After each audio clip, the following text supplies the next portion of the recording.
Hello, Assalamu alaikum, and hello everyone.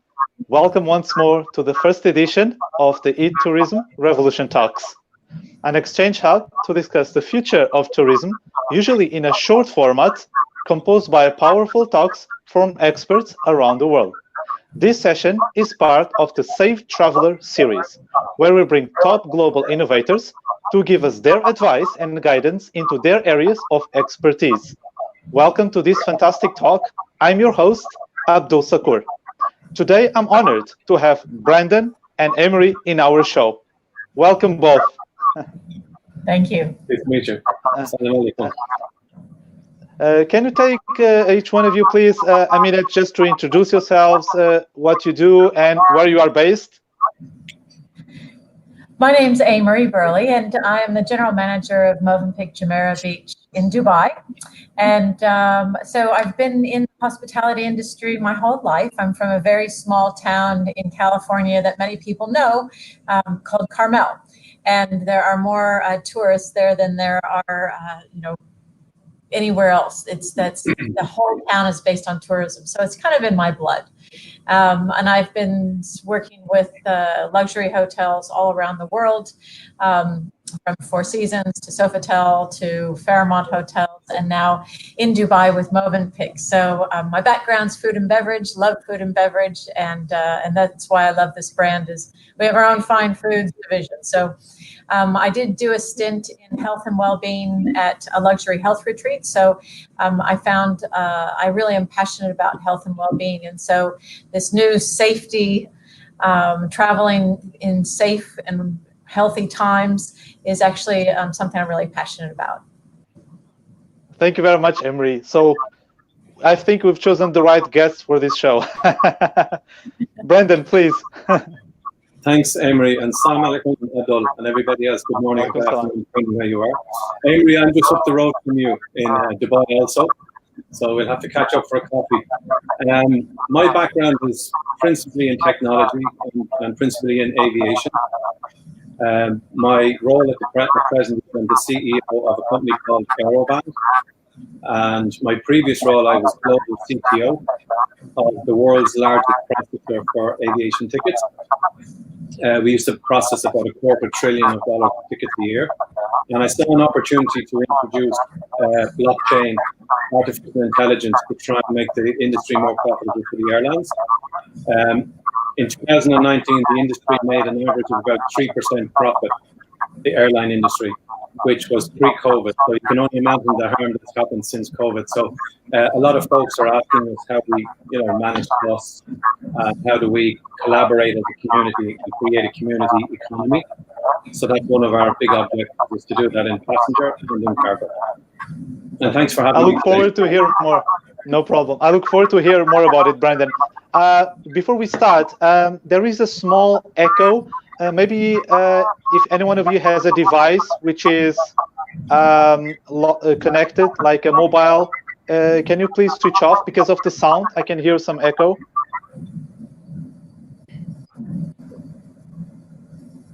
Okay. Stop now. Okay, yeah, perfect. Now it's better. Okay, thank you very much. So yeah, I would like maybe to start about talking about certification. Amery, Accor has launched the Cleanliness and Prevention AllSafe, which is a global cleanliness and prevention standards label developed and vetted by the 𝗬𝗃𝗃𝗍𝗂𝗍𝗂, a world leader in testing, inspections, and certification. What can guests expect when staying at one of the Accor hotels? Well, Accor has, they partnered with Bureau Veritas as well as Johns Hopkins University in the United States. And they wanted a worldwide solution and a worldwide set of standards that we could implement on a consistent level. Because all of the surveys that we've been doing lately, roughly 69 to 75% of people state safety while traveling as their #1 priority right now. So every brand is looking at safety and putting in different protocols. And what Accor wanted to do was make sure that we had something that we could certify a hotel. And it's very rigorous. It's there is kind of uncompromising. So you have to, the system in order to be certified is even higher than if we just went with Bureau Veritas. We've taken it to the next level. And then each country, of course, has different governments. So we're very fortunate here in the UAE, where the government has taken a very active and engaged stance on health and safety from the very beginning of this pandemic. And I can say that our protocols in place and the expectations for hotels throughout Dubai is very strong and very consistent. And we're very proud of that. I think Dubai has just received a new worldwide certification from the World Travel and Tourism Council, saying that we are a safe destination. So we're really excited about that certification. But AllSafe is for hotels in particular. So there are, with change like this, there are always going to be pros and cons. And the pros are that you know that you're checking into a safe environment. And the importance of this safety is not just for our guests, but also for our staff and our team members, because we're dealing with people from all over the world. And as we all know and we hear on the news, and of course, being American, I'm very embarrassed by some of the news I hear out of America about how different countries are handling it. So every person that walks through the door, we want to ensure that they are safe and that they practice good safety measures in line with what's expected here. Now, we reopened the hotel at the end of June, and I can say that it's been an interesting experience, and we've had direct feedback from guests already. And what's interesting is the level of expectations really do depend on where the guest is from. So if they are local, they feel very safe. They know that we have very strict protocols in place. They can see, staff are wearing gloves. Everybody's got the mask on. They know what the law is. There's so many consistent inspections and audits done by the government of hotels and restaurants and businesses. So there is a real level of consistency, and I might say ease of those travelers. But we've started to welcome some European travelers. And we, kind of depending on where they're from, they don't have to wear masks where they've come from. So they arrived to Dubai. Now, I think it was announced today that everybody arriving to Dubai will have a test done at the airport. And so we think that's a positive thing. They can get the results very quickly. And I'm sure that they're given a mask because it is the law in Dubai. You have to wear a mask. And if you're caught without one, there's roughly a $900 fine. So we want to make sure that our guests are aware of these things. Now, when they check into the hotel, it's super clean. It's sparkling clean. And you'll see little like public area fairies walking around, disinfecting all your door handles and rails and anything you might touch regularly. Bathrooms, instead of being cleaned once an hour, are cleaned every 20 minutes. So you can see that there's a level of real care and concern about cleanliness taken. Some of the other positives are that we've gone digital. So there's not a big menu. There's, things that take up room on the table. Everything's, a quick little QR code, and you have access to all the different menus in the hotel. Now, we've also taken that into the rooms. And this is maybe where there's been a little bit of a challenge, is the communication standpoint. So the positives are that there's more communication available to the guests. It's super clean. There's lots of reminders. So when the guest comes in, there's stickers on the floor and stickers on the door and stickers on walls and stickers on lifts and elevators, that there's lots of reminders of what to do and how to behave. So you don't have to know what the rules are before, because we've made it very easy to follow the rules. And that's part of the AllSafe program and some of the protocols. Some of the challenges have been that the guest expectation of a 5-star hotel room are a little bit, are not necessarily met in the same way. One of the protocols that came out from the government here in the UAE was to reduce the amount of things that are touched in the room. So an iron and an ironing board that used to be standard in every closet now has been taken out because it's not something that you can cover in plastic and sanitize. So it's done on request, and so that when it arrives to the room, you know that it's been sanitized completely. They've asked that we remove mini bars. So the refrigerator is still there and people can use it for their own things, but anything that a previous guest could touch and leave behind has been removed. We've done things like, one of the challenges, honestly, is that all this sanitization and all of these protocols are not necessarily environmentally friendly, because you have to communicate with people that this has been sanitized, and you have to cover things. Yes. And so we've seen that there's the challenge of, we've been working for years and years to be sustainable, and now we're seeing more plastic in the room. So, and then we have everything available in the room. We have everything that was in the room available. It's just that there's now an additional menu if there's something besides shampoo, conditioner, lotion, and soap. So the things that every guest is pretty much going to use are in the room. And then if the guest doesn't use those are taken out and thrown away. There is no way that we could leave anything in the room that could have been touched by the previous guest. So linens are sanitized, sheets are sanitized. We work very closely with our suppliers. So you come into the room and it's a little less cluttered. And that's, I think, what's been the biggest challenge. Valet parking. We weren't allowed to do valet parking because for the safety of the guests and the safety of the team, we couldn't get into somebody else's car not knowing whether they were safe or not. So this has been a challenge, especially in a place like Dubai where all the cars are parked for you. So there's little adjustments that people are going to get used to, but in the early days that as hotels are just opening up now and is starting to accept travelers again, there's going to be an adjustment period. And we are seeing that in the feedback, and we're seeing people be a little bit frustrated. But when we explain that this is 100% for your safety and for your security and well-being, then they go, oh, okay, I guess. And they can understand that maybe they're being a little bit demanding.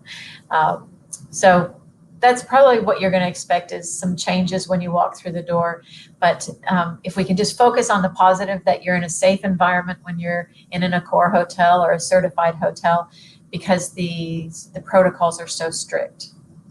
Yeah, definitely. I would perfectly agree with that, because that's what the guest wants nowadays. Safety in the first place. And all the protocols you just mentioned in a very detailed way, we really appreciate that, because every guest wants to be and feel safe. One of the things that I've realized as well of the 𝗬𝗿𝗃𝗿𝗀 is the training that you give to the staff, right? Are they actually all the mechanisms in place for staff to receive the guests in a proper way, with all the uniforms, and also giving the guidance that they have to the guests? Yes, training is a very important part of it, because you need that consistency. So there's classroom style training. We did Accor rolled out a worldwide online training, so that it's in a number of different languages, so that all of this team, so they have online training and then they have hands-on training. And so we go into a room with small teams of housekeepers, or we go into a restaurant with a restaurant team, and we go step by step of every single step that they have to take. And for instance, it kind of the worldwide standard for cleaning a basic one room, not a suite or anything, a basic room. Worldwide standards around 30 to 35 minutes for a 5-star hotel. And we have now, and so yeah, housekeeper might do 14, 15 rooms in a day. And now we can see that productivity has dropped drastically. So now we're doing 12 rooms a day because there are so many more steps that in general, you know, they'd wipe things down. But now that extra step of sanitization is so important, and you cannot compromise on it. And so it costs more. And so, you know, as hotels, we're looking down the window of less profitability in order to provide a safe environment.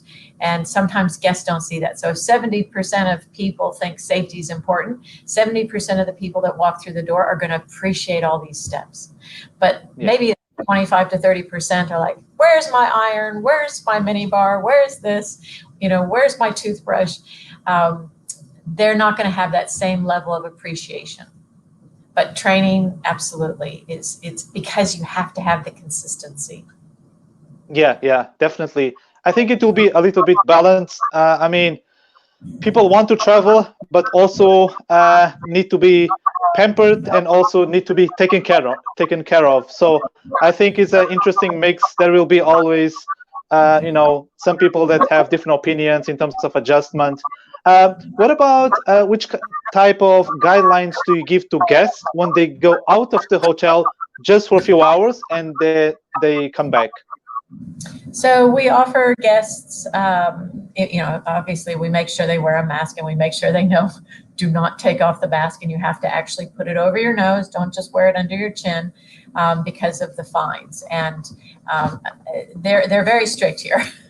We very compliant society, but our guests need to know that. We also offer them gloves if that makes them feel more comfortable. And then we remind them that most places have introduced QR codes to make sure that they understand you can just use your camera for that. You don't need a QR code reader, that it's that life is really simple right now, but to please maintain social distancing, and that here the government's not afraid to fine you.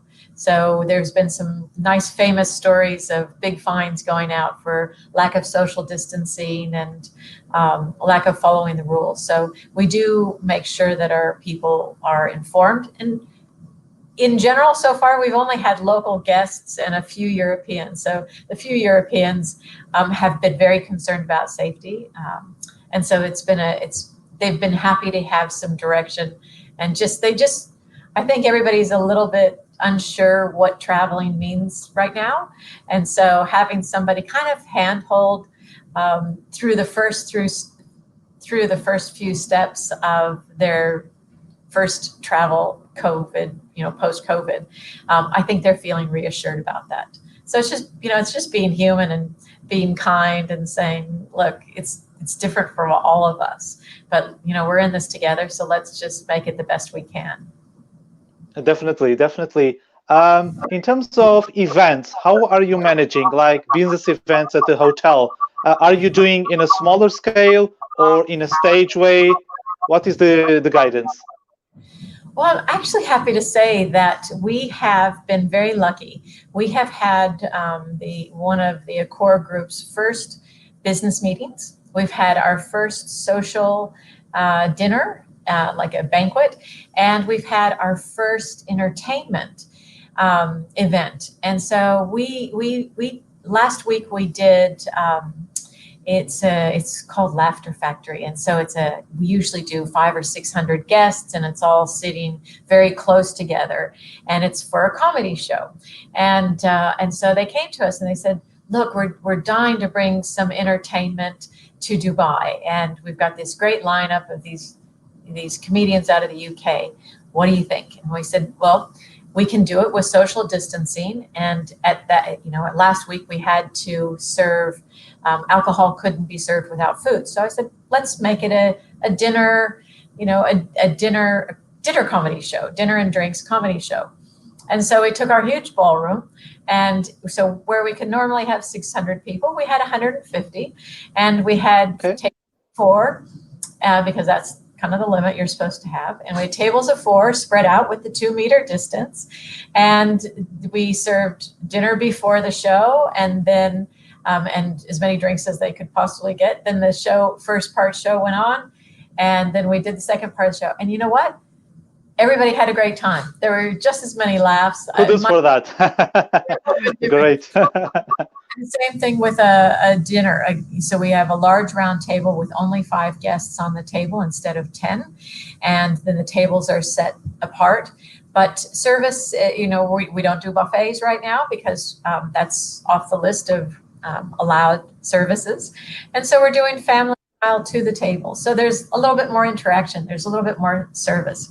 And then business meetings for the morning tea and afternoon tea breaks, you know, we still set it up as individual portions. So one guest would never touch anything that another guest would have, and we spread it out. So if you were normally have one table with all of your goodies on it, we had 6 tables, and they could socially spread out, and they could just take 1 or 2 individual items in like little cups and little tiny plates, and they could take them and gather. So we're providing everything in the right way. And people, we asked for feedback. We said, what did you think? How did it go? And they said, we know we're safe. Now, of course, they didn't socially distance, but that's their choice. So it's actually easier to provide. Everybody realizes this is short-term pain for long-term gain, and that we'll get through this. And right now, it's all about their safety. Absolutely, absolutely. And by the way, Amery, where is your hotel located exactly in Dubai? In Jumeirah Beach. So the Jumeirah Beach residence is a very popular leisure destination. But we have a big ballroom, so we do, you know, meetings and events, and so it's we're a very popular wedding destination. So weddings aren't officially now allowed, but so many people have been waiting to get married for the last 4 months. We're starting to get space for dinners. And so they're having a dinner event, and you're allowed to have 1 entertainer. So it's, you know, do you call it a wedding? It is a wedding reception, but it's just in a very low key, nice way. Yeah, absolutely. But I think at least the processes are in place, and all the advice is given. I think, you know, you're absolutely on track. And yeah, it's been really fabulous to see how Accor is actually managing all the process and taking care of the guests. There's something really, really amazing. I would like now to maybe focus a little bit more about reopening the borders for some countries to allow tourists and travelers to visit, whilst mitigating the risk of the COVID-19 for travel staff and locals. So, Brendan, please talk me more about the SAFE program, Safe Tourism program. Okay, and thanks, Amery, for a good coverage there of the in-country, because what I'm going to talk to is how we get the people into the country. And obviously, when they land, then there's also the regime of making sure that everybody's safe, both local and visitors. Amery, could I ask you to switch off your microphone? I think there's feedback. I'm hearing a lot of feedback, if you don't mind. Thank you. A bit disconcerting hearing myself. So basically, we're talking to a number of countries about how to safely open. And Amery touched on some really good points about, look, folks have to get back to normal. You know, you can't postpone your weddings forever. And you know, we're a social species, and we need to reintegrate and react. We've got businesses, economies, and tourism is the backbone of so many countries. And we've had countries come to us and say, we just have to open. We have seen on the downside, we have seen some countries move too fast. They've driven the process by an economic decision rather than rely on the clinically led scientific decisions. And there's been a couple of countries that have probably gone a little bit too fast. And I think Greece is one example where they're reconsidering, you know, how to set up that testing regime. I know Amery mentioned that there's testing on arrival into Dubai, and that makes a lot of sense. So there's there's a clinically led way of doing this. Now, I'm a technologist, I'm not a clinician, but in the last 2 months, I've learned a lot of lessons from the folks we're working with, the clinicians and the digital health experts. So we're working hand in glove, but they lead, we support, we buttress those decisions with, financially buttressed and technologically buttressed, so that it's led by the clinicians themselves.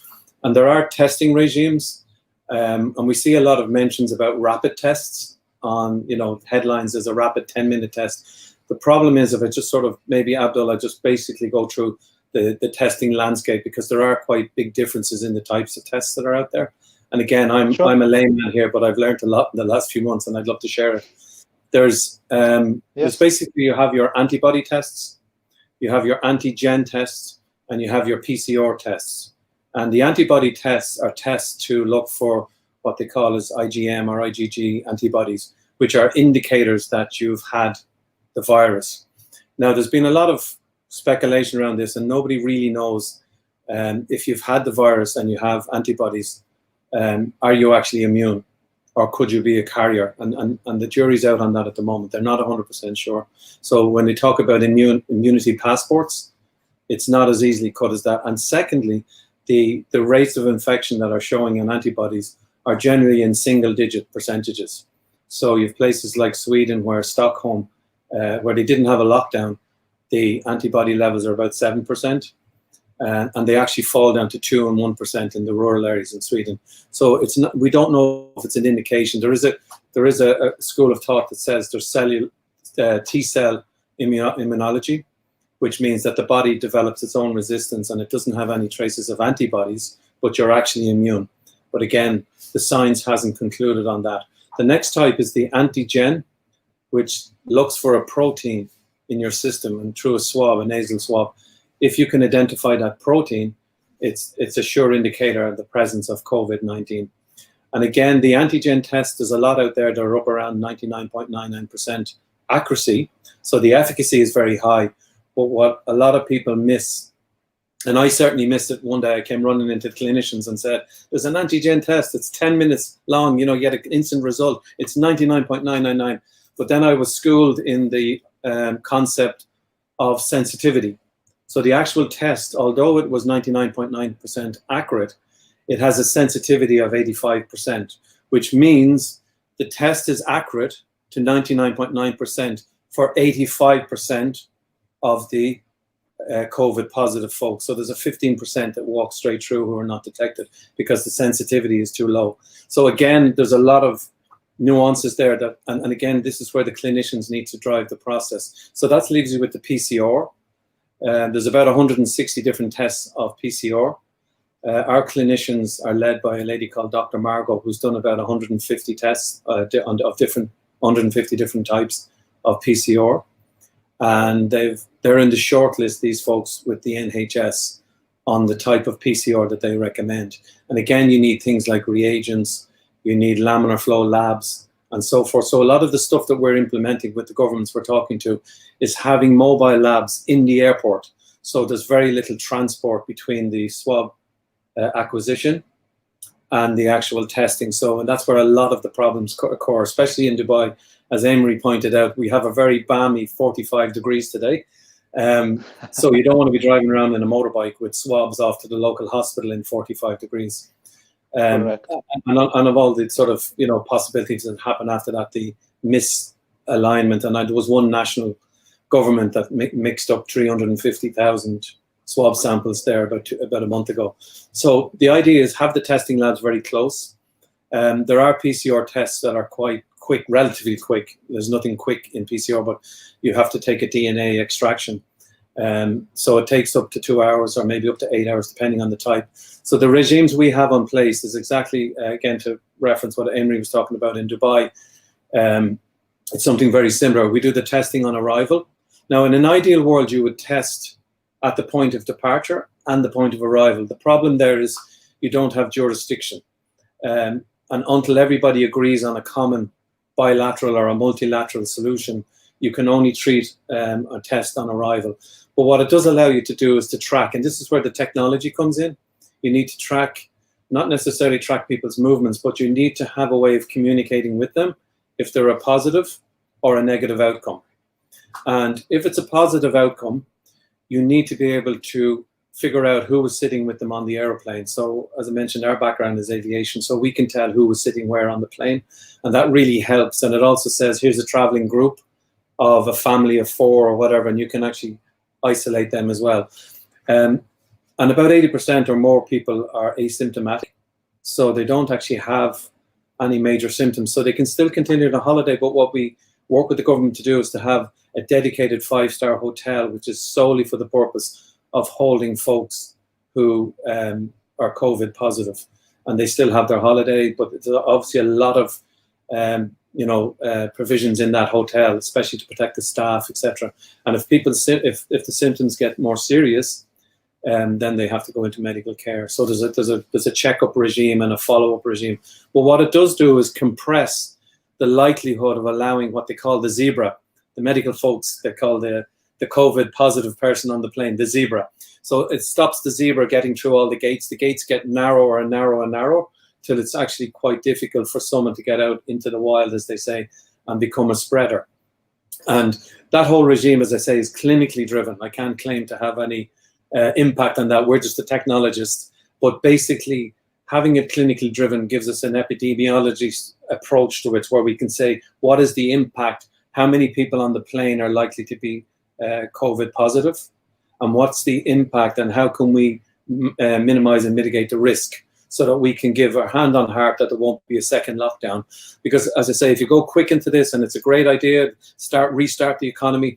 In fact, I'm even convinced that in some cases people are taking calculated risks, saying, let's just run the tourist season and see what happens.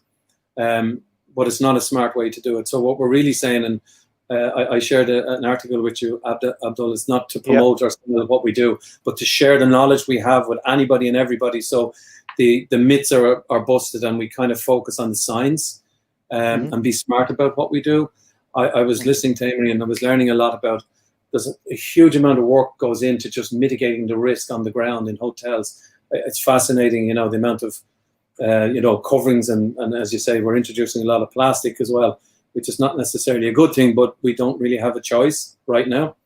And it's about just squeezing that risk, so that at the end of the day, we can put our hand on our heart and say that the risk is actually lower than it needs to be in these situations. And people can start to gravitate towards a concept of safe tourism. So one of the countries we're working with, we hope to have an announcement in the next few weeks, where we're going to release the idea of safe tourism as a concept and align it with other organizations out there and say, look, here's our blueprint. We want to share it with everybody. We're not just looking to run the global economy or anything like that, but we want to share this model so that other countries can do the same thing, especially small countries who are desperately dependent on tourism. It's an absolute calamity waiting to happen. If we think it's bad now, in 6 months' time, this is a wipeout, because normally what they have is a good summer season, and then they have a quiet winter season in a lot of countries.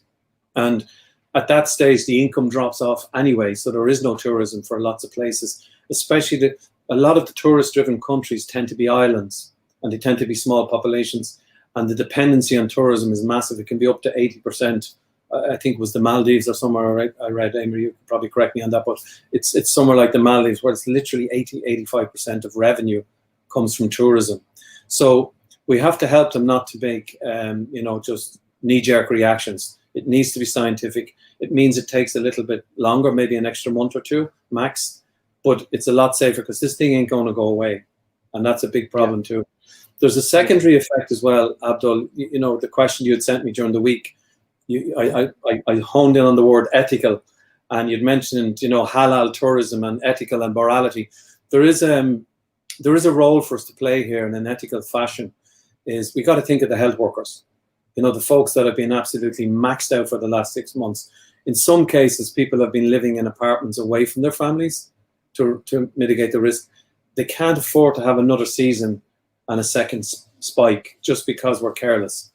We got to really think of those folks. We got to think of the crews on the planes. So myself and my business partner, 𝗦𝗳𝗃𝗿𝗃𝗍𝗍, based out of Malta, have been talking to C-level folks in a lot of the airlines, who, in a lot of cases, they're national airlines, so they're told when to fly and when not to fly, either by legislation that says, government decision that says it's not safe to fly, but then they're told, now you need to fly. But there's no science around the safety of the crew.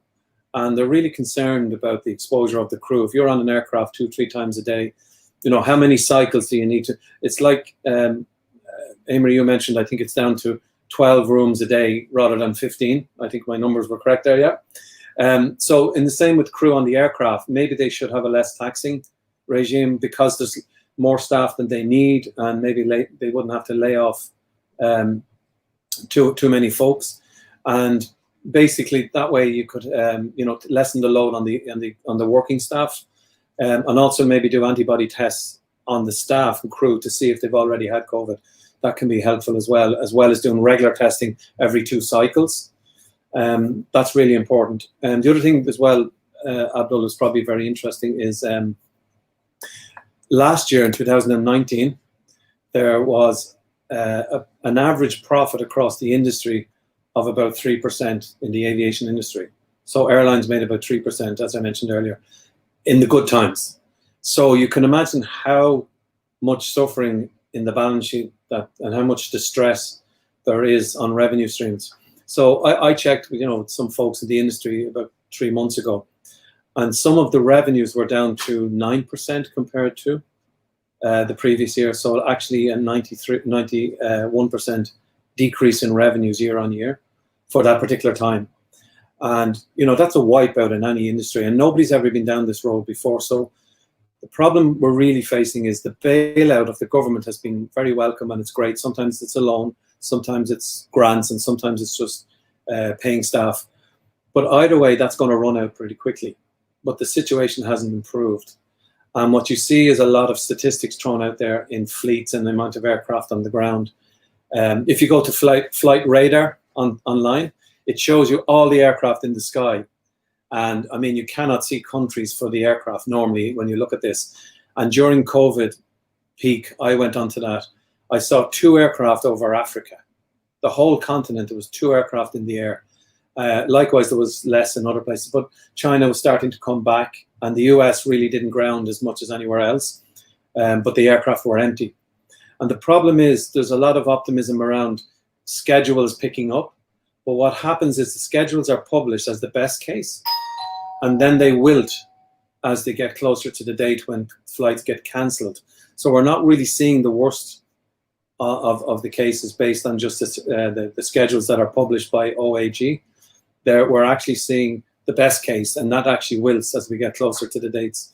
So what we want is a regime that gives confidence to tourists, that they can get on a plane and say, I know I'm in a safe environment, and when I land, there will be a methodology applied that keeps the risk very low.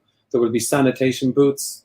We work, you know, with folks with helmets, and there's some good technology coming out of Hong Kong University and places like that, where they've supplied Hong Kong airport with helmets where they can see people who are above average body temperature, and they can call them aside and say, look, we want to fast track you on this basis.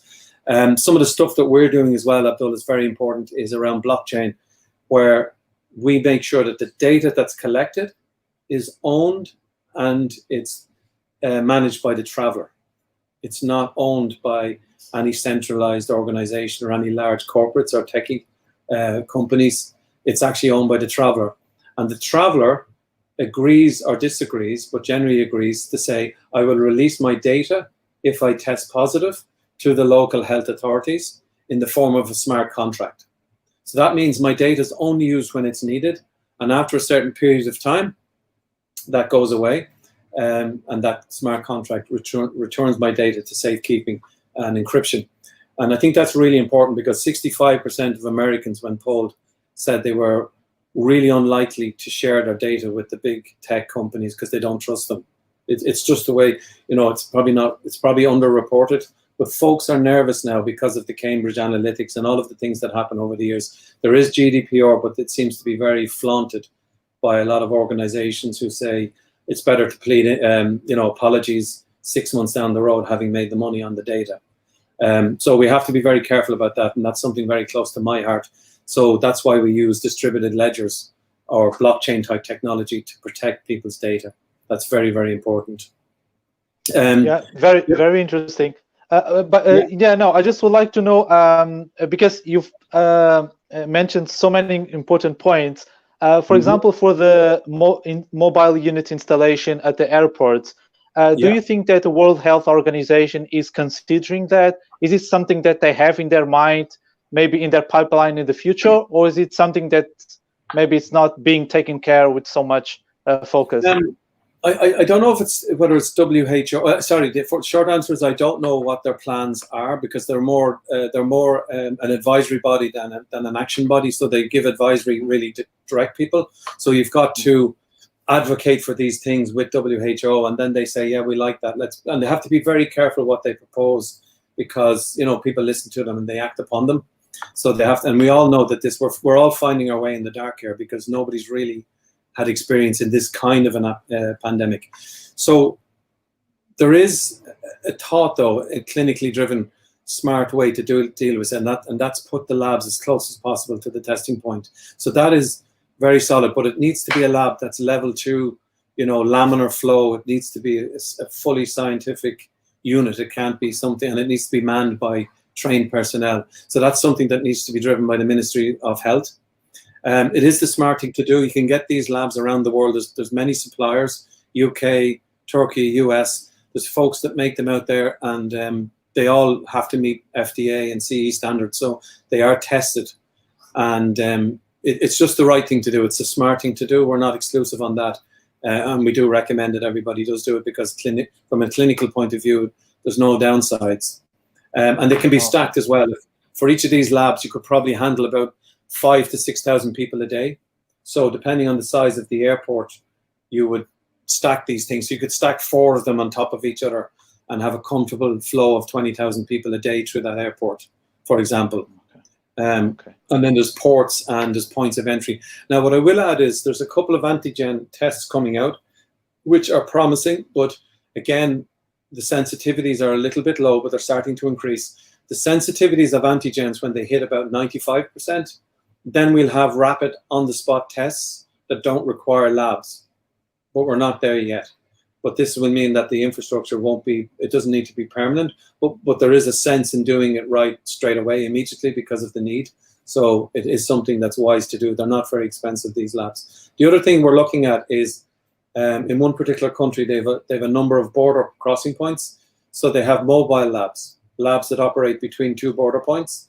Basically, it's a Mercedes truck with an internal laminar flow level 2 lab inside, and it can operate from 2 points, or we can move the swabs between the crossing points.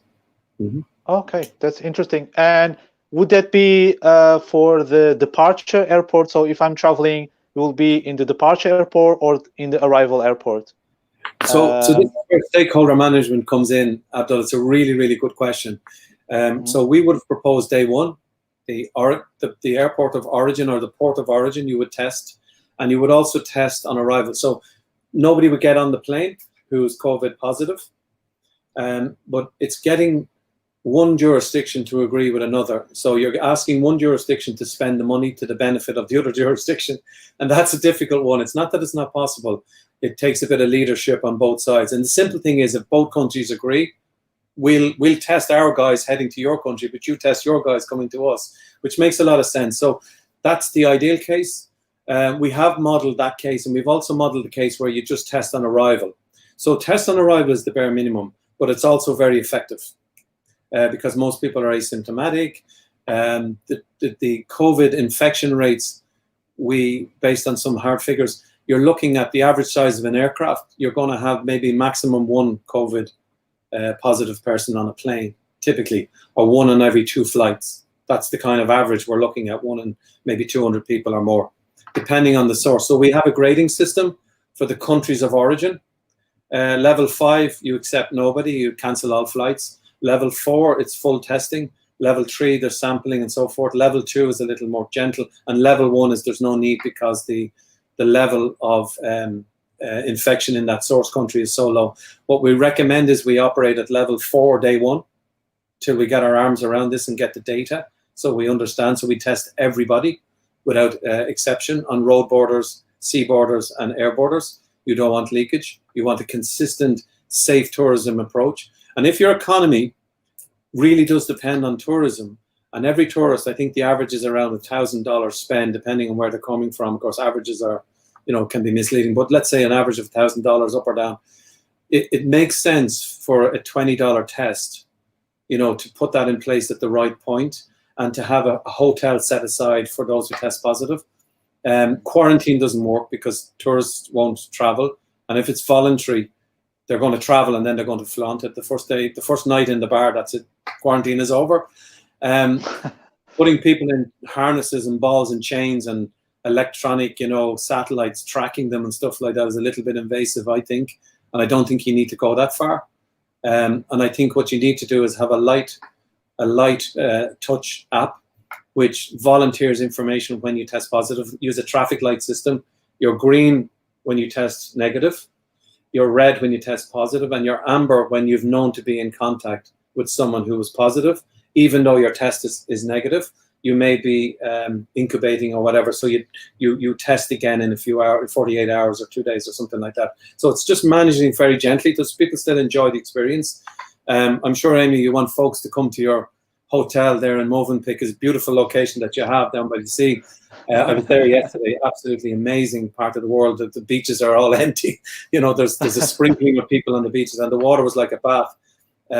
So you want folks to come and enjoy that, and you don't want them to be completely overburdened by so many procedures, and you don't want them in hazmat suits, just to have a buffet, or sorry, you don't have buffets now, but to have a meal, that they can actually enjoy and interact with folks, Yeah, very interesting. It has been very eye-opening, I would say, and I think also a note for the governments and airlines as well to take this really, really seriously, because these are really, really good propositions. I would, because we are just also ending our session, I would ask Amery. Amery, do you foresee many bookings till the end of the year? Look, because the airports have just opened up, it's a little slow. We get a lot of leisure business being by the beach. I mean, most of Dubai. We do rely on international travel. About 85% of our visitors for all hotels are international. So the more borders open up, the more we will start to see bookings. There's not a lot of interest in the next couple of months, but we're starting to see some really good interest for October on. And first quarter next year looks really good. Like we say really good off of a very low base. But we're starting to see inquiries for groups and for meetings.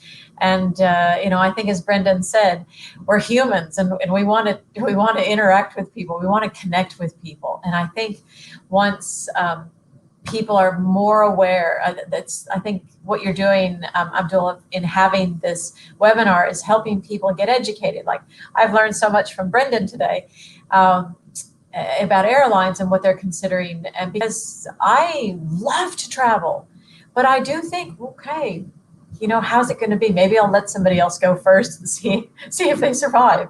And I think that if I'm an avid traveler and I have that, then that must be a common feeling. So I think that once we start seeing travelers and we start hearing with the bloggers are traveling again and influencers are traveling again, and they start saying, yeah, it was a little bit inconvenient, but it was for our safety. And once that message gets out, I think that people will go, okay, I'm ready to travel because I am itching for a new experience. Like we're all so sick of our living rooms. So I come back once we see a few early adopters. And I look forward also to visit Dubai. To finalize, Amery, what's your favorite holiday destination? Everybody who knows me knows that I have a very special place in my heart for Egypt. So okay. I love Egypt. I love history. I love ancient history. And if anybody hasn't discovered the mysteries of Egypt, man, there's some really fascinating travel waiting for you.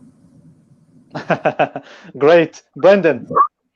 I'm just looking at the comments here. There's a chap there by the name of Ahmed Ali who welcomes everybody to his beautiful Gilgit in the north of Pakistan. My wife is from Pakistan and I know Pakistan quite well. I haven't been to Gilgit, But Ahmed Ali, I may see you there someday because I believe it's absolutely stunning in that part of the world. So I hope to get there one day. But to answer your question, on the places that I have been where I can refer to, I have a little tiny gem in the southwest of Ireland in a place called West Kerry. And my mum's family, the Kennedys, hail from there. It's a Gaelic-speaking area. They still speak their traditional language for the last 5,000 years. They still haven't got onto English yet.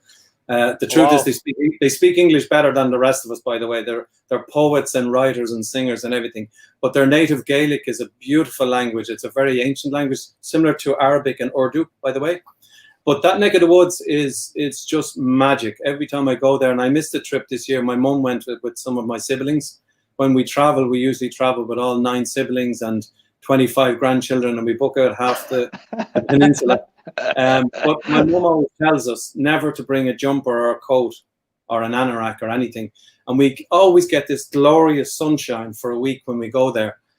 She just says she has control over the weather down there, you know. It's a magical place. That's where I would retreat if I was offered a flight tomorrow. Myself and Sonia would probably head down there to enjoy it. Perfect. I think that will be one of the destinations in my list as well. So, Brendan, just be prepared. Maybe I'll touch base with you. Absolutely. Come with me. Okay. Folks, thank you very much. Thank you very much for your participation. It was really good to have you both here, Brendan and Amery. And it was a pleasure to have you. And yeah, I mean, hopefully we can organize more events like this. So yeah, it'll be very interesting. Abdul, can I just say thank you so much for having us on. It was an absolute pleasure, and I hope it gave some value to your listeners. And thanks for organizing all of this. Thank you as well. Thank you. Fantastic job, Abdul. And the more we can talk about travel and get people excited to it, the better for everybody, and we can get back to a little bit of normality. But thank you. Very fascinated by what you do, Brendan. So I've had a great session. So thank you, Abdul. Really well. Thank you. Thank you, guys. So thank you, everyone, for watching this amazing webinar. I'm confident that this will bring a refreshing strategy for many viewers. And I hope to see everyone again in our next session of the eTourism Revolution Talks. Keep tuned. Thank you, guys, and see you soon. Bye-bye. Bye.